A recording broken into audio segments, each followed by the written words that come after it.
Liverpool 3-0. Corner taken quickly, Origi!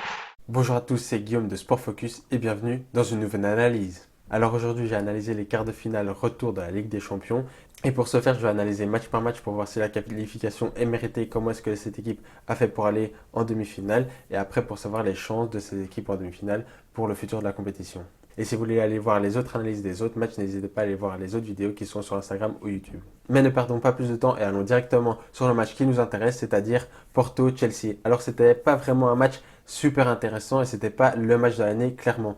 En effet, avec le résultat du match aller 2-0 pour le Chelsea, le match Chelsea a fait du Chelsea de Tuchel, c'est-à-dire on défend bien et on ne demande pas plus. Et après, on aura sûrement une ou deux occasions et il faudra les mettre dedans. Mais le plus important, c'est de défendre en bloc et surtout ne pas concéder d'occasion. Alors ça a très bien fonctionné au match aller et même là au match retour, ça a aussi très bien fonctionné parce que à part cette retournée exceptionnelle de Porto, ils ont concédé quasiment aucune occasion et on peut dire quand même que Chelsea a quand même bien géré ce match retour, en tout cas défensivement. En effet, offensivement, c'était quand même très pauvre. Que ce soit au match aller ou au match retour, là, Chelsea m'a quand même fortement déçu au niveau offensif où vraiment c'était très pauvre. Les deux goals au match aller, c'est quand même dû à une fois un geste technique exceptionnel de Mount qui crée le décalage et ensuite une grosse erreur défensive de Porto pour faire le 2-0. Et là, au match retour, c'était quand même très pauvre, il y a eu très peu d'occasions et Porto a quand même été très peu mis en difficulté. Et du côté de Porto maintenant, c'est un peu le copier-coller du Porto du match aller. Et là, ils ont fait plus ou moins la même chose. Ils ont eu un peu moins d'occasions franches, du coup, c'était quand même assez pauvre offensivement. Certes, c'était quand même attendu parce que c'est quand même la moins bonne équipe de ce quart de finale. Du coup, pour moi, ils ont quand même fait un bon match, que ce soit défensivement, où là, ils ont quand même bien géré l'attaque de Chelsea, même s'ils se sont fait peur quelques fois. Et offensivement, c'était quand même assez pauvre, mais c'est quand même eux qui ont eu le plus d'occasions. Certes, c'était pas des grandes occasions, et encore une fois, ce n'était pas un grand match. Mais pour moi, ils ont quand même pas été ridicules dans ces quarts de finale.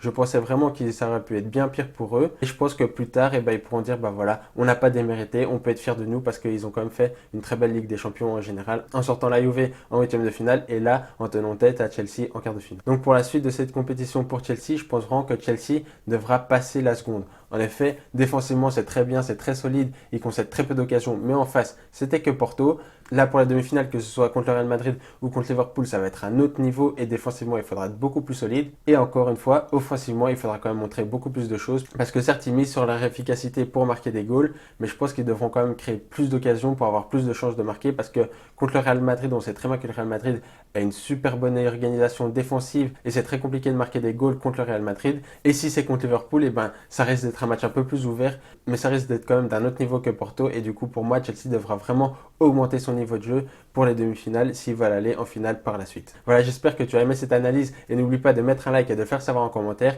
Et n'hésite pas de dire en commentaire ton analyse de ce match et ce que tu vois pour les 4 demi-finales de Ligue des Champions. Et n'oublie pas aussi de t'abonner. Si tu veux plus d'actualités sportives, n'oublie pas d'aller voir mon compte Instagram Sport Focus. Et je vous dis à bientôt pour les prochaines analyses.